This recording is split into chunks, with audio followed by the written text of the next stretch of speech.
के पूरे बाल बनाए हुए थे, लेकिन अब चींटी आ गई तो अब क्या कर सकते हैं। अच्छा, मुझे एक बंदे ने मशवरा दिया था लास्ट टाइम नहीं, लास्ट से भी लास्ट पहली दफ़ा कि यार आप इनको यहाँ से शिफ्ट ही कर दो, आप इनको कहीं और रख दो। अच्छा, अभी मार्केट के हवाले से एक बात बता दूं कि जब तक हम माल भर रहे हैं कि भाई मार्केट मैंने कहा अपडेट नहीं दी काफ़ी टाइम से। तो सिचुएशन ये है कि भाई मार्केट जो है ना वो थोड़ी नहीं बहुत बकवास चल रही है। ये एक साहब ने पाला हुआ है, मुझे एग्जैक्टली याद नहीं है क्या सीन था, लेकिन शायद 200 से 300 के करीब चूज़े हैं जिसमें 1.5-2 लाख रुपए की फीड वगैरह लग चुकी है। और ये कह रहे थे कि भाई ये चूज़ा खरीद लो। अच्छा देखा ना आपने, बोला कि लास्ट में लाके अपना मंजन बेच दिया। उसकी एक वजह है, आपको लगता है कि वहाँ पे चूज़े पे लूटेंगे तो कितने लूट लेंगे, 2,000 पे लूट लेंगे, आपसे 5,000 पे लूट लेंगे, बस इतना लूटेंगे ना। अगर आपको लगता है। अस्सलामुअलैकुम and welcome back to another episode. आज की दोस्तों उम्मीद करते हैं आप सब लोग खैरियत से होंगे, फिट होंगे, अपनी अपनी ज़िंदगियों में मसरूफ़ होंगे। तो भाई आज जो है ना, ये जो लूसन है ना, वो बेसिकली कल का है। और मैंने आपको बताया था कि एक आध दिन ड्राई दिन करके मैं यूज़ कर लेता हूँ। उसमें ये होता है कि ये खा भी आराम से लेते हैं, कोई इतना इशू भी नहीं बनता और डाइजेशन में भी इनके लिए हेल्पफुल होता है। मैंने सुना था एक बंदे से बहुत पहले कि भाई इनको आप ड्राई करके दे सकते हो, कोई इतने इशू वाली बात नहीं है। तो ये सारा का सारा जो है ना, मैंने इनको ड्राई करके दिया हुआ है ताकि इनके लिए अच्छा हो। अच्छा भाई, कल हमने छुट्टी पे थे हम लोग, उसके लिए आपके लिए माजरत करते हैं पहले ही, क्योंकि कल जो है ना कुछ तबीयत ख़राब थी। आज भी उसके असर आपको दिखेंगे वीडियो में। कल बुखार था, आज भी है। खैर काम तो थोड़े बहुत करने थे, मैं कहा चले अब काम ही कर रहे हैं तो फिर व्लॉग भी रिकॉर्ड कर लेते हैं ताकि आप लोगों के लिए भी चीज़ें क्लियर हो जाए और आपको समझ में आ जाए कहानी क्या चल रही है। एक सैड न्यूज़ है, वो सैड न्यूज़ ये है कि जब मैंने कल की वीडियो अपलोड करी थी, सॉरी परसों करी थी, वो वाली सिल्वर प्ले बटन वाली, तो उसके अंदर ये जो खरगोशनी थी, इसके बच्चे मैंने आपको दिखाए थे इस होल के अंदर। लेकिन उस वीडियो में बंदे का कमेंट था कि इसमें दोनों चींटियाँ लग रही हैं। तो हमने जाके चेक किया तो वाकई में चींटियाँ थी यार, मैंने तो देख के हैरान हो गया। तो अभी मैंने क्या किया है, अभी मैंने सारा ये सामान वामान निकाल दिया और ये जो बच्चे थे ना इसके, वो एक दोस्त को दे दिए, क्योंकि अब मैं सफाई करने के बाद मुझे पता है ये उनको मुंह लगाएगी नहीं, फिर बेचारे भूख से मारे जाएंगे। तो बेहतर है कि उसके हैंड ओवर कर दिया हमने। अब वो तो ना खुद अपने हिसाब से देख ले, अगर पल गए तो पल गए, वरना हम क्या कर सकते हैं। लेकिन अब जो है ना, उस सारी जगह की मैंने सफाई वगैरह करके वहाँ पे चूंटियों का स्प्रे कर दिया ताकि ओवरऑल जो है ना ये बेहतर रहे। बेचारी बहुत परेशान हो रही है, जिसने इतने बाल तोड़े हुए थे इसमें समझ ले इतनी गड्डी निकली है बालों की। मैं आपको दिखाऊँ ना बालों की कितनी गड्डी है। खैर यहाँ पे शायद पड़ी हो, एक मिनट रुके।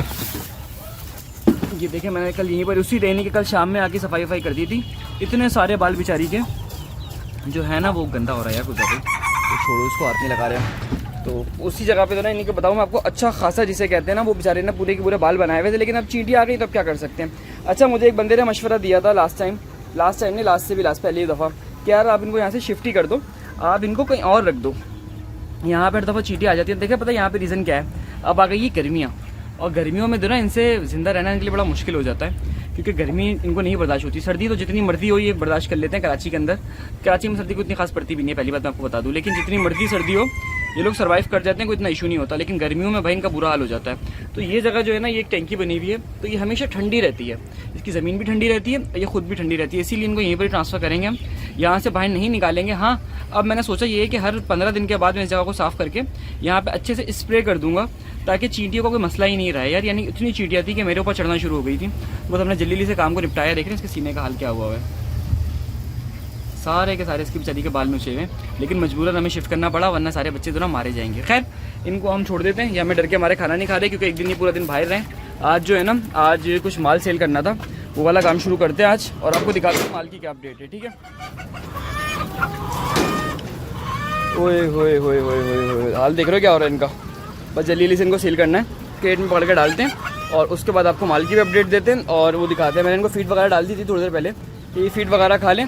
जब तक ये फीड खाएंगे हमारा भी काम हो जाएगा और हम इनको पकड़ना शुरू कर देंगे जल्दी जल्दी। अच्छा, अभी मार्केट के हवाले से एक बात बता दूं कि जब तक हम माल भर रहे हैं कि भाई मार्केट मैंने कहा अपडेट नहीं दी काफ़ी टाइम से। तो सिचुएशन ये है कि भाई मार्केट जो है ना वो थोड़ी नहीं बहुत बकवास चल रही है, और पहली दफ़ा ऐसा नहीं हो रहा, हर साल रमज़ान में ऐसा ही होता है कि हमारा जो काम होता है ना बिल्कुल डाउन होता है। तो इसीलिए मैं आपको काफ़ी 2 महीने से बता रहा था कि इस तरीके से आपने काम करना है। हाँ, अलबत्ता ब्रॉयलर की मार्केट मुनासिब चल रही है, अच्छी नहीं कह सकते लेकिन मुनासिब कह सकते हैं। और ब्रॉयलर के चूज़े का रेट तो बहुत ऊपर चला गया भाई, 200-220 रुपये रेट, इतना हाई हो गया रेट बहुत हाई हो गया ब्रॉयलर चूज़े का। लेकिन ओवरऑल रेट भी मार्केट में अच्छा है, तो इस पर भी बचत है। अगर आप तरीके से पालो तो इंशाल्लाह ताला अच्छा रेट निकल आएगा। हमारा जो काम है वो स्लो इसलिए होता है कि भाई देखिए, हमारे जो होते हैं ना वो एंड प्रोडक्ट कोई ख़ास नहीं होता। यानी कि ऐसा नहीं होता कि आप में से बहुत सारे लोग मिश्री ही खाते होंगे घर के ऊपर। वो ये हो सकता है कि आप में से बहुत सारे लोग जो है ना वो ये देखें इसने ना अच्छा खासा कैमरा टेढ़ा कर दिया हमारा। बहुत सारे लोग जो खाते होंगे ना बट यानी कि वो सिर्फ ऐसे ही खाते होंगे मिश्री, सिर्फ इस तरीके से कि समझ लें सूप वूप के लिए या फिर कभी यखनी वखनी के लिए। मतलब नॉर्मली मिश्री जो कंज्यूम होता है ना वो पालने के लिए होता है, और 2-2 3-3 लोग बर्ड्स घर में पालने के लिए रख लेते हैं, तो इस तरीके से मिश्री का काम चलता है। तो इस तरीके से ये वाली मार्केट तो ऐसे बातें डाउन है, क्योंकि देखें रमज़ान है, रमज़ान में एक तो लोगों के पास टाइम कम होता है, दूसरी चीज़ थोड़ी सी महंगाई है और अच्छी थोड़ी सी नहीं अच्छी खासी है, अल्लाह सबकी खैर करे। और इस महंगाई के अंदर जाहिर सी बात है ना, लोगों की प्रेफरेंस क्या होती है कि वो ईद के कपड़े वपड़े देख लें, रोज़े वोज़े देख लें और इफ्तारी की चीज़ें, क्योंकि काम सबका ही ओवरऑल थोड़ा थोड़ा सा कम हो जाता है, डिपेंड करता है, कोई कोई रमज़ानों के हिसाब से होता है, तो इस वजह से मार्केट थोड़ी सी डाउन है। अच्छा भाई, माल भर लिया है और रमज़ान में पहली दफ़ा निकाल रहे हैं, आपको मैंने बताया था। अभी समझ लें अच्छा खासा लोड नहीं किया, मैं इसको निकालूंगा, निकल के भाग जाएंगे सारे के सारे। तो अब जो इनको भी थोड़ा हैंड ओवर कर देते हैं। ये मुर्गा देख रहे हैं आप, कितना ब्राउन कलर का मुर्गा है। तो बस जल्दी से इनको निकालते हैं और उसके बाद जो है ना आपको आगे की अपडेट देते हैं। अच्छा, माल जो मैंने आपको बताया था तकरीबन कितना भरा था, हमने 16-17 किलो के करीब भरा है। और भरने से पहले आपको पता है कि भाई हम लोग क्रेट को अच्छे से रस्सी से बांध लेते हैं कि जो हैंग करने के लिए तो ना एक प्रॉपर सा काम हो जाए, ऐसा ना हो कि जो ना सही तरीके से हैंग ना हो और खुदा ना करे कभी गिर जाए। वैसे अलहमदिल्ला कभी गिरा नहीं, लेकिन बेहतरीन हो गया। और इसको बांधने के चक्कर में जो ना कहते हैं ना गाय बांधने की प्रैक्टिस हो गई है। अच्छी तरीके से रस्सी को बांध के प्रॉपर तरीके से कुंडे में हैंग करके उसके बाद हम लोग निकालते हैं। तो ये देख रहे हैं ना, ये डायरेक्ट, और इस टाइम पे क्रेट का जो वज़न होगा ना इस टाइम पे टोटल 25 से 26 किलो होता है, जहाँ तक मुझे याद पड़ता है, तो बड़ा मुनासिब रहता है थोड़ी सी हेल्प पे। अच्छा भाई, मैंने आपको बताया था कि रमज़ानों में काम कम करते हैं, इसीलिए अभी तक मैं कंफ्यूज हूँ कि रमज़ानों में नया चूज़ा डालूँ या रमज़ानों के बाद नया चूज़ा डालूँ। क्योंकि नया चूज़ा जो डलेगा ना वो समझ लें कब डलेगा, या तो ईद के फ़ौरन बाद डालूँगा मैं इंशाल्लाह ताला, या फिर रमज़ान के अंदर ही डालता हूँ। अभी देखता हूँ क्या सिचुएशन है, क्या प्लान है, किस तरीके से काम करना है, तो डिसाइड करेंगे। क्योंकि अभी कितने दिन रह गए, तकरीबन 12 दिन रह गए। 12 दिन में से समझ लें 7 दिन तो मैंने काम करना है, 3 दिन जगह को रेस्ट देना पड़ेगा। ये 7 दिन काम से मुराद है कि मैंने इस जगह की 7 दिन में सफाई करनी है। तो उसमें 2-3 दिन, यानी कि अभी जो काम की रूटीन है ना यहाँ पे, वो प्लान ये है कि एक मिनट नीचे उतर जाए खैरियत से। रूटीन सारी ये है कि पहले जो है वो करना क्या है, पहले करना है कि यहाँ पे वैक्सीन करनी है बर्ड्स की, फिर यहाँ से लेयर को घर पे ट्रांसफ़र करना है, घर से मुर्गियों को, चूज़ों को यहाँ पे ट्रांसफ़र करना है, फिर उसके बाद क्या कहते हैं उस जगह की अच्छे से सफाई कर दी है। सफाई में कम से कम 4 दिन लग जाएंगे, फिर 4 दिन जगह को रेस्ट देना पड़ेगा। तो ईद के दिन तो हम चूज़ा नहीं बुलवाएंगे, वैसे हम बुलवा लेते हैं, देखते हैं अगर काम जल्दी हो गया तो जल्दी बुलवा लेंगे, वरना देखते हैं क्या करते हैं, क्या प्लान है। तो इंशाल्लाह ताला आपको चूज़ा भी मिलेगा हमारा, और वो सारी अपडेट जो है ना आपको आहिस्ता आहिस्ता देते रहेंगे। तो चलिए भाई जल्दी से इसको उतार दें। अगर चूज़ा नहीं आया तो बीच में 2-3 चीज़ें ले आएंगे जो काम की होंगी। देखते हैं क्या करते हैं, जो प्लान बनता है फिर आपको इंशाल्लाह ताला दिखाएंगे। आप लोग बताएं क्या करें। अच्छा जी भाई, तो अब डाल देते हैं इनको फीड, और रात का टाइम है। एक चूज़ा हमारा मरा हुआ है, मैंने आते ही देखा, और ये बेचारा था ना 2-3 दिन से बेचारा बीमार था, और आज जो ना ये बेचारा मर गया। तो खैर इसको ज़रा साइड पर रखते हैं थोड़ी देर के लिए, उसके बाद आके चेक करते हैं क्या सिचुएशन है, क्या करना है। तो फीड वगैरह डालते हैं जल्दी से इनको यार, फीड डाल के निकलते हैं, और उसके बाद आपको आगे की कहानी सुनाता हूँ कि बेसिकली मैं जब वो बता रहा था वो मैं क्या बता रहा था, यानी कि जो ब्रॉयलर का फ्रॉड आपने टाइटल में देखा होगा कि ब्रॉयलर का फ्रॉड क्या हो रहा है आजकल मार्केट में। और मैं एक काम करूँगा, मैं कोशिश करूँगा कम से कम 5 से 10 वीडियोस अटैच कर दूँ। 5 इसमें खाली एक ही अटैच करूँगा, क्योंकि पता लगे किसी ने अपलोड करी अपने चैनल पर तो मेरे लिए मसला बनेगा। एक ही वीडियो अटैच करूँगा और आपको अंदाज़ा हो जाएगा कि क्या प्लान है। और आपको मेरे कुछ कमेंट सेक्शन में कोशिश करके ढूंढता हूँ, अगर मुझे कमेंट्स मिल गए तो कुछ लोगों के कमेंट्स भी शायद डाल दूँ, शायद वैसे मुझे मुश्किल लग रहा है कि मैं ढूंढूंगा, इतने सारे मेहनत करूँगा, क्योंकि डेली के अंदर अच्छे खासे कमेंट्स होते हैं। लेकिन कुछ लोगों ने कलरफुल चिक्स डाले और वो कह रहे हैं ये ब्रॉयलर बनेंगे। तो पहले हम इनको दाना डालते हैं, उसके बाद आपको आगे कहानी सुनाते हैं, ठीक है। भाई फीड जो डल रही है इनको बहुत कम डल रही है, अब तो समझ लें 3-4 kg डल रही है। मैंने कहा आज कैलकुलेट तो करूँ, इसमें से भी इंशाल्लाह ताला कुछ चीज़ें सेल करके फिर इनको बाकी को शिफ्ट करता हूँ जल्दी। मैंने आपको सुबह बताया था हमारी क्या रूटीन है, क्या प्लान है। इन सारे कामों को जल्द से जल्द निपटाना है बस, और उम्मीद करते हैं कि वो जल्दी निपट जाएँ ताकि फिर जो हम काम की शुरुआत कर सकें और काम की जो है स्टार्टिंग कर सकें। देखें कब तक निपटते हैं, कब तक हम इसको पंगा लेते हैं, लेकिन मुनासिब अभी तक चूज़ों की हेल्थ बहुत ज़्यादा मुनासिब, बहुत जिसे कहते हैं ना परफेक्ट किस्म की हेल्थ है चूज़ों की इस टाइम पे जो हुई हुई है ना, एकदम हेल्दी और एकदम परफेक्ट।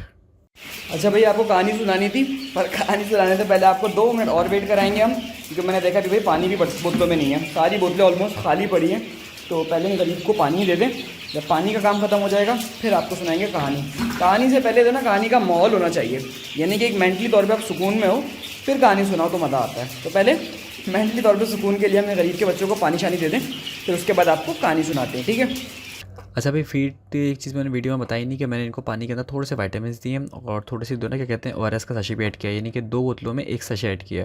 तो उसका ये होगा कि जो मौसम के हल्के फुल्के इफेक्ट होंगे ना वो चूज़े को हेल्प भी करेंगे रिकवर करने में और चूज़े की ओवरऑल ग्रोथ भी थोड़ा मुनासिब हो जाएगी। तो ये जो आप देख रहे हो ना कि अभी जो पानी है वो ये था और मैंने आपको बताना भूल गया, लेकिन मैंने कहा चले मेंशन कर दूँ स्पेशली कि इस तरीके से जो ना आप इसको आराम से कर सकते हो और ईजिली आपकी जो चूज़े की हेल्थ है ना उस पर भी फ़र्क पड़ेगा इससे। तो चले खैर यहाँ तक की वीडियो हमारी, अब चलते हैं दूसरे पार्ट पे। अच्छा भाई, दाने के बर्तन वैसे मैंने कम कर दिया, आपको बता दूं स्टार्टिंग में 1 2 3 4 1 2 3 4, ठीक है ना, 4 4 कर दिए। तो और वो जो 3 है ना वो निकाल दूंगा मैं, और पानी की बोतलें भी 2 कर दी क्योंकि अब चूज़ा कम है। इंशाल्लाह कल थोड़ा सा और कम हो जाएगा, फिर नई चूज़े की इंशाल्लाह हमारी तैयारी चलेगी। अच्छा, बात करते हैं कुछ चीज़ों की जो आपको मैंने बतानी थी, और वो ये थी कि बेटा क्या हुआ, इसको उसको चल कराएँ क्या, फीड खाओ, चलो बीमार नहीं है, वैसे सो रहा था, अब होश में आया तो पानी में नहीं पिएगा। अच्छा जी, तो अब सीन क्या था मैं आपको सीन बताता हूँ पहले जल्दी से। 1 मिनट रुके ज़रा, बैठिए सुकून से, फिर बात करते हैं।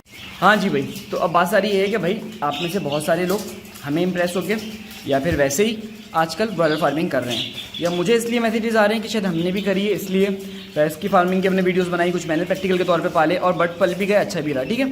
अब इसमें हुआ क्या, अब कुछ लोगों को बिल्कुल भी सेंस नहीं है फार्मिंग की।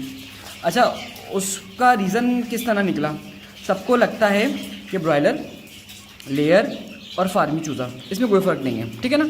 सबको लगता है जो मार्केट में से फार्मी चूज़े से मुराद है मेरा जो कलरफुल चूज़ा मार्केट से मिलता है, तो सबको लगता है कि ये चूज़ा जो है ना ये सेम होता है। अच्छा, जो लोग मुझे देख रहे हैं ना, जो डिटेल वीडियोस फॉलो करते हैं, मोस्टली उन लोगों को ये बात समझ में आ जाती है कि ब्रॉयलर, लेयर और गोल्डन मिस्री सब यानी कि सब फार्मी चूज़ा अलग अलग होता है, सबकी कैटेगरीज होती हैं। लेकिन अब हम उन बंदों को कैसे समझाएं जो हमारी शिफ्ट शॉर्ट्स देखते हैं या थोड़ी वीडियो देखते हैं चले जाते हैं, हम रेगुलर फॉलो नहीं करते, बस एक फिजिबिलिटी वाली वीडियो देखी और डिसाइड किया, कर लिया कि किस तरीके से करना है। अब उसका नुकसान क्या हुआ, उसका नुकसान ये हुआ कि भाई जब बेवकूफ़ अवेलेबल होंगे ना मार्केट में, तो होशियार तो और जो धोखेबाज हैं उनके तो ऐश हो जाते हैं। मिसाल मुझे नहीं पता, 1 मिनट से पानी देर से रखा है ना, तो ये पानी में खुदकुशी ना कर लें, मैं को ज़रा सा हिला देता हूँ। चलो खुदकुशी नहीं करनी, हम बैठे हुए तो हमारे सामने खुदकुशी कर लो, अलाउ थोड़ी है ये। तो अब होता क्या है भाई, आप OLX पे इतनी जगहों पे देखें, आपको चूज़े का रेट पता है क्या मिल रहा है, 100 रुपये मिल रहा है, 120 रुपये मिल रहा है और 80 रुपये भी मिल रहा था भाई। अब जाके चूज़े का रेट थोड़ा सा कम हुआ है, 80 रुपये भी रेट मिल रहा था OLX के ऊपर। अब सवाल ये है कि आज की तारीख में 80 रुपये का चूज़ा मिल रहा है OLX पे, और एक हम बेच रहे हैं तो वो 200 रुपये का बेच रहे हैं, 200-220 डिपेंड करता है मार्केट के रेट पर, ठीक है ना। तो 200 रुपये का चूज़ा कोई लेगा, कोई 80 रुपये का, लोग बोलेंगे चलो 20-30 रुपये का फ़र्क होता है, समझ में आ जाता है। हम ले लेते हैं ये वाला चूज़ा जो 80 रुपये का मिल रहा है, ठीक है। अब 80 रुपये में कौन सा चूज़ा मिल रहा है, 80 रुपये में मिल रहा है कलरफुल चूज़ा। अब ख़रीद के लिया है, या तो B ग्रेड मिल रहा है। मैं आपको बताऊं, B ग्रेड हमें आधे रेटों में मिल जाता है, अगर हम लेना चाहें तो हमें डायरेक्ट HC से अलावा है कि B ग्रेड आपको आधे रेटों में मिल जाएगा, जितना भी चाहिए हो, 500 चाहिए हो, 1000 चाहिए हो, क्योंकि 70,000 का फ्लॉक है तो उसमें से 1000 B ग्रेड निकालना कोई बड़ी बात नहीं है। लेकिन हम B ग्रेड पे भी काम नहीं करते, हम करते A ग्रेड पर हैं। तो खैर, तो अब हम बात क्या कर रहे थे, आपको बता रहा था कि वो सिचुएशन कि अब हो क्या रहा है इस चक्कर में, लोग उठा के लिया है चूज़ा। पहली बात चलते हैं B ग्रेड पर, अगर B ग्रेड चूज़ा निकला तो ना वो वैसी ग्रोथ करेगा, ना उसकी वैसी केयर होगी, और चूज़े को शुरू में इतनी मोटेलिटी आएगी फर्स्ट वीक के अंदर कि आपका चूज़ा बेकार ही हो जाएगा। B ग्रेड की सबसे बड़ी निशानी होती है कि उसकी फर्स्ट वीक में बहुत ज़्यादा मोटेलिटी आती है, या स्टार्टिंग के 10 डेज़ के अंदर बहुत ज़्यादा मोटेलिटी आ जाती है। ये ज़रूरी नहीं है B ग्रेड हो सकता है आपकी मैनेजमेंट में भी फ़र्क हो।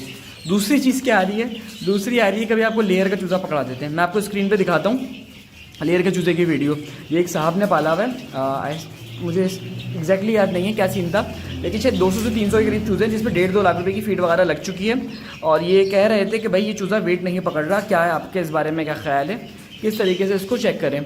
तो भाई 2 महीने हो गए इनको चूज़ा पालते हुए। अब 2 महीने के बाद जो उन्होंने मेहनत करी है ना, ये किसी काम की नहीं है, किसी काम की ये मेहनत नहीं है। और क्या कहते हैं, ये सारा लेयर का चूज़ा है, ये कभी भी वजन नहीं पकड़ेगा। आम आदमी को तो उसमें फ़र्क ही महसूस नहीं होगा। फ़र्क किसको पता लगेगा, फ़र्क लगेगा हमें पता, क्योंकि हमारा फील्ड है ना। हम देखें, डेली सुबह उठना ये काम होता है हमारा, रात को सोना ये काम होता है, और ये काम हमारी ज़िंदगी में 6 सालों से चल रहा है, कोई कम टाइम से तो चल नहीं रहा। यानी कि 6 साल से हम सिर्फ और सिर्फ फार्मिंग ही समझ ले कर रहे हैं, और भी 10 चीज़ें कर रहे हैं, लेकिन फार्मिंग कर ही रहे हैं। फार्मिंग ऐसा नहीं कि मैंने महीना भी गैप लिया हो फार्मिंग से, या 15 दिन भी गैप लिया हो, अभी तक अल्हम्दुलिल्लाह रेगुलर फार्मिंग चल रही है। तो अगर इस सिचुएशन में मैं आपको रेकमेंड कर रहा हूँ कि आपने जो फार्मिंग करनी है ना, आपने चूज़ा डाल दिया, अब वो बेचेगा क्या बेचारा, वो नहीं बिकेगा। वो शायद 20,000 रुपये का बिक जाए तो बिक जाए, क्योंकि उसको तो मिस्री के रेटों में भी कोई नहीं खरीदता उस मुर्गे को, वो मुर्गा हमेशा ज़ाया होता है। तो अब हुआ क्या बेचारे के साथ, कि अब वो सारा उसको 1.5-2 लाख में बर्बाद गए। अब सवाल है कि सिचुएशन में क्या करना चाहिए। पहली बात कि भाई थोड़ी सी रिसर्च करें, लोगों पे सर्च कर लें और उसके बाद उसको फ़ायदेमंद कर लें। ये नहीं कि आपको दोनों ऑप्शन बताता हूँ। देखिए मैं आपको मशवरा ये देता हूँ कि आप हमसे चूज़ा खरीद लो। अच्छा देखा ना, आपने बोला कि लास्ट में लाके अपना मंजन बेच दिया, उसकी एक वजह है। आपको लगता है कि वहाँ पे चूज़े पे लूटेंगे तो कितने लूट लेंगे, 2000 रुपये लूट लेंगे, आपसे 5000 रुपये लूट लेंगे, बस इतना लूटेंगे ना। अगर आपको लगता है, और वो लूटना नहीं है भाई, पहली बात वो जायज़ मेरा मुनाफा है, वो हम चार्ज करेंगे।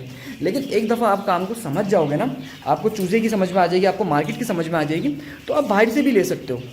अंधा जो है ना, वो तो रास्ता कभी देख ही नहीं सकता ना, उसको पता ही नहीं शुरू में। लेकिन एक दफ़ा आप चीज़ों को अपने हाथ से एक्सपीरियंस कर लो तो आपको पता होगा कि चीज़ क्या चीज़ है। आपको शुरू में अंदाज़ा हो जाएगा। शुरू के वीक में चैलेंज भाई को अंदाज़ा हो जाता ना कि ये वो है, उसका चूज़ा है, क्या नाम है, लेयर का चूज़ा है, तो उनकी शुरू में अच्छी खासी फीड बच जाती। और वो समझ लें अगर 2.5 लाख का नुकसान हो रहा है, अभी 2 लाख का नुकसान हो रहा है एग्जाम्पल के तौर पे, तो उस टाइम पे सिर्फ 1,80,000 20,000 रुपये का नुकसान होता, 20 से 30,000 रुपये का समझ लेते चूज़े की फीड जाती। लेकिन अब क्या सिचुएशन है, अब उनके सामने है ये बात। तो ये सारी बातें बताने का रीज़न ये था कि भाई आप किसी एक्सपीरियंस वाले से खरीद लो। मैं तो सिर्फ शहर कराची में हूँ, बहुत सारे लोग पंजाब से वीडियो देख रहे होंगे, वो लोग जो हैं वो लोग किसी ऐसे बंदे से खरीद लें जो थोड़ा सा रिलायबल हो, ठीक है ना, जो थोड़ा सा इस तरह का बंदा हो, जो मार्केट में काम करता हो, जिसको पता हो कि काम किस तरीके से करना है और क्या चीज़ें हैं। थोड़े बहुत पैसे ऊपर दे दो, लेकिन एटलीस्ट फर्स्ट टाइम में जो ना आप ये बढ़ना करो। अच्छा मैं आपको अपनी कहानी सुनाता हूँ। जब मैंने काम शुरू किया था उस टाइम पे पंजाब में मुझे बहुत सस्ता चूज़ा मिल रहा था और वहाँ से मंगाना भी कोई इतना मुश्किल नहीं था, आराम से आ जाता। हमारे कुछ रिलेटिव्स आ रहे थे, लेकिन मैंने सिर्फ इसलिए यहाँ से लिया कि भाई मेरी फर्स्ट टाइम है, भले मैं प्रॉफिट ना लूँ लेकिन मैं एटलीस्ट नुकसान तो ना लूँ अपनी जात के ऊपर, और फालतू का गलत एक्सपीरियंस को लूँ। 2 पैसे ऊपर दे रहे ना कोई मसला नहीं, लेकिन नुकसान से तो बचूंगा ना मैं, कम से कम थोड़ी सी श्योरिटी तो होगी। मैं सिर्फ आपको आज की कहानी बता रहा हूँ कि हमने, खैर छोड़े कहानी लंबी हो जाएगी। लेकिन और दूसरी सिचुएशन क्या हो सकती है, दूसरी सिचुएशन ये हो सकती है भाई आप लोग लाखों रुपये खर्च कर रहे हो, लाखों रुपये खर्च कर रहे हो। एक मिनिमम फार्मिंग 2-3 लाख रुपये से स्टार्ट होती है, मिनिमम बता रहा हूँ मैं आपको। अगर मैं आपको बताऊँ मेरा अपने सेटअप के ऊपर, बताना गलत बात हो जाएगी, लेकिन मेरा जो छोटा सा सेटअप है ना, इस पर आप हैरान हो जाएंगे इतना पैसा लगा हुआ है। मैं नहीं बताता, नज़रों का मसला होता है, आपको पता है हमारी नज़र दीवारों पे लगी हुई है ना सारी, तो हम आपको नहीं बताएंगे फिलहाल। ये जो बिल्कुल बेकार सा सेटअप लगता है ना, इस पर कितने पैसे लगे हुए आपको अंदाज़ा नहीं है, अच्छे खासे पैसे लगे हुए हैं। तो कभी इंशाल्लाह रहा ज़िंदगी में तो मैं बताऊँगा आपको। तो क्या कहते हैं, अच्छा जी अब सिचुएशन क्या है, अब सिचुएशन ये है कि भाई देखें, अब देखें कहानी लंबी हो रही है, बात लंबी हो रही है, लेकिन एटलीस्ट मैं इस बात को यहीं पर ही एंड कर दूं क्योंकि हमारी वीडियो का टाइटल ये होगा। दूसरा ऑप्शन ये हो सकता है कि भाई आप हमसे कंसल्टेशन बाय कर लें, या एटलीस्ट किसी डॉक्टर से जो आपको दिली तौर पर आपको सुकून में लगता हो कि यार ये बंदा जेन्युइन है, ये इससे सिर्फ DVM नहीं किया हुआ, he is an specialist in poultry, ठीक है ना, कोई इस तरह का बंदा हो जो पोल्ट्री में या फिर किसी और चीज़ में हो एक्सपर्ट। मैं आपको बताऊँ DVM हमारी फील्ड में 2 डिग्रीज होती हैं, एक DVM होती है, एक BS पोल्ट्री साइंस होती है। मेरी डिग्री पोल्ट्री साइंस की, स्पेसिफिकली ऑन पोल्ट्री। हम लोग अदर जानवर्स नहीं पढ़ते, यानी कि हम गाय, बकरे, बिल्ली, कुत्ते, ये कोई चीज़ नहीं पढ़ते, हम सिर्फ मुर्गी पढ़ते हैं। लेकिन DVM वाले जो होते हैं वो सब चीज़ें पढ़ते हैं, मछलियाँ सब पढ़ते हैं, और उनके सिर्फ कोर्सेज होते हैं पोल्ट्री के। लेकिन उनको इतनी वास्ट इन्फॉर्मेशन नहीं होती पोल्ट्री की, क्योंकि जाहिर सी बात है एक बंदा इतनी सारी चीज़ें पढ़ रहा है 4 साल में, एक बंदा सिर्फ पोल्ट्री पढ़ रहा है, तो फ़र्क है। तो मेरे पास अक्सर DVM वाले आते हैं, यकीन करें ऐसी बात करते हैं कि मुझे ऐसी आ जाती है, ये क्या किस तरह के लोग हैं, उन्होंने यूनिवर्सिटी में करा किया है। खैर सब नहीं होते होंगे, लेकिन कुछ होते हैं बहरहाल, कुछ को तो मैं जानता हूँ जिनकी MSc है, यानी कि DVM के बाद उन्होंने मास्टर्स किया हुआ है, MSc इन पोल्ट्री साइंस, बंदा तो वही हो गया ना। खैर लेकिन बहरहाल उनकी 2 साल की MPhil की डिग्री है और वो एक्सपर्ट हैं न्यूट्रिशन में, किसी चीज़ में, वो लोग समझ में आते हैं। तो खैर बहुत लंबी हो गई कहानी, तो आप हमसे भी लिंक कर सकते हैं। भाई हम लोग 2500 रुपये कंसल्टेशन के चार्ज करते हैं, बहुत ही मुनासिब फीस होती है हमारी, कोई ज़्यादा फीस नहीं होती, जिसमें हम इतना अच्छा गाइड करते हैं। ये यकीन करें, ये वो सारी बातें जो गारंटेड आपका पैसे बचाएंगी, गारंटेड जिसे कहते हैं। मैं ये नहीं कह रहा कि नहीं बचाएंगी, मैं आपको बता रहा हूँ गारंटेड। उसका वजह पता है क्या है, उसका सिंपल सी रीज़न है, बहुत सिंपल रीज़न है। भाई मुझे फार्मिंग करते हुए 6 साल का एक्सपीरियंस है, अगर आपको फार्मिंग करते हुए 7 साल का एक्सपीरियंस हो तो हो सकता है शायद आपके लिए हेल्पफुल ना हो। लेकिन अगर आप फार्मिंग करते हुए आपको अभी 3 साल, 2 साल, 6 महीने, 2 महीने पहली दफ़ा कर रहे हो, तो भाई मेरी एडवाइस आपके लिए 100% बेनिफिट होगी। मुझे पता है कि आप वीडियोस देख के कभी भी कुछ नहीं समझ सकते। मेरा दिल करता है कि उन लोगों के नंबर शेयर करूँ जो कंसल्टेशन वाले हैं ना, कि ये लोन के बेनिफिट्स मिले, ये उनका रिस्पॉन्स मिला है। मुझे लगता है वो मार्केटिंग टेक्टिक हो जाएगी, लेकिन मैं छोड़ो, इतनी मेहनत भी नहीं करनी हमने, बस नॉर्मल तरीके से चलना है। तो ये वाली चीज़ें थी जो मैं आपको बताना चाह रहा था कि भाई बहुत छोटे तरीके से आके आप हमसे भी अगर 2500 रुपये खर्च कर लेते हो ना, तो आपकी 2 लाख की भी इन्वेस्टमेंट है ना, मैं आपको गारंटी करता हूँ इंशाल्लाह वो सेफ होगी। आपके सक्सेस के चांसेस 90% को 80% होंगे, अल्लाह ने चाहा तो। बाकी ओवरऑल आपको पता है मार्केट की क्या सिचुएशन है। आज हमने एक केस शेयर किया, एक काम करते हैं आज से डेली हम एक केस शेयर करेंगे, और जिसका मैं आपको जो ना अंदाज़ा देता रहूँगा कि इसका क्या हाल है। हाँ ये अच्छा है, ये डेली के मैं आपको लास्ट के सेगमेंट में 2 मिनट का एक केस शेयर करूँगा कि आज हमारे पास ये केस आया। डेली ना भी करूँ, लेकिन एटलीस्ट करता रहूँगा कि आपको फार्मिंग के हवाले से पता लगता रहेगा। भाई यहीं पर आपके भाई ने 10 मिनट की वीडियो खींच दी है, हम काम को ख़त्म करते हैं और अपनी मुर्गियों को फीड देके इस वीडियो को फिर एंड कर देते हैं। अच्छा जी भाई, इनको फीड डालते हैं और क्या कहते हैं, ये समझ लें कि आप में से एक सवाल था, खैर उसको हम इंशाल्लाह किसी और वीडियो में डिस्कस करेंगे। आई होप कि जो चीज़ आपको समझाने आया था वो आपको आज की समझ में आ गई होगी। ये चूज़ा एक करते थे हमारा यहीं पर ही, इसको हम कल या परसों में ऐसे शिफ्ट करते हैं, बहुत हो गया, एक अरसा हो गया इसको तो ना यहीं पर ही घूमते घूमते, इसकी मुर्गियों से दोस्ती हो गई है, अभी बाहर भी नहीं निकलता जबकि गेट खुला रहता है सामने का। तो चले भाई, आज की इस वीडियो को यहीं पर एंड कर देते हैं। आई होप कि आपको मेरी वीडियो समझ में आई हो, मेरी बात आपके लिए फ़ायदेमंद हो। अगर आपको वीडियो अच्छी लगे तो वीडियो को लाइक करना, कमेंट करके मुझे ज़रूर बताएगा अपनी राय का इज़हार, आपका इस बारे में क्या ख्याल है कि क्या क्या हो रहा है फ्रॉड कोई आपके साथ, वो तो मेंशन करें ताकि अगली वीडियो में हम बाकियों के लिए नसीहत कर सकें। और अगर वीडियो अच्छी लगी हो तो दुआओं में याद ज़रूर रखेगा। मिलते हैं कल के एपिसोड में, तब तक के लिए अल्लाह हाफिज़।